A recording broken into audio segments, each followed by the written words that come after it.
नमस्कार मित्रांनो. 15 ऑगस्ट नंतर तुमचं राशन कार्ड बंद होणार आहे. हो, म्हणजेच अपडेट होणार आहे. यामध्ये तुम्हाला आता स्मार्ट कार्ड मिळणार आहे, तोच पीव्हीसी कार्ड सारखा. तुमचा जो केशरी कार्ड होता किंवा जे जुने सगळे कार्ड होते ते गव्हर्नमेंट हळूहळू कमी करत येत आहे. काही जिल्ह्यांमध्ये याची प्रोसेस सुरू आहे. ते हळूहळू हळूहळू कमी होत आता स्मार्ट कार्ड वरती आलेलं आहे. त्याच्यामध्ये बायोमेट्रिक वगैरेचा आता ऑप्शन राहणार नाही. यानंतर तुम्हाला फेस स्कॅन करून सगळ्या डिटेल त्याच्यामध्ये द्यायच्या आहे.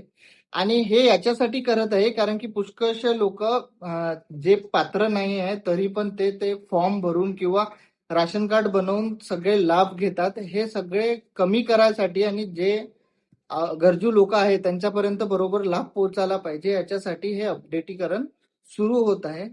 आणि हे अपडेट करायसाठी तुम्हाला कुठेच नाही जायचं आहे. हे तुम्हाला डायरेक्ट फ्री ऑफ कॉस्ट तुमच्या राशन सेंटरवरती मिळणार आहे.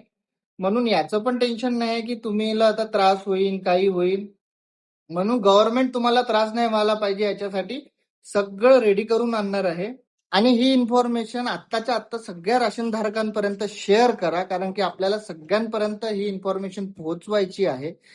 आणि मला फॉलो, लाईक आणि सबस्क्राईब करायला विसरू नका. धन्यवाद.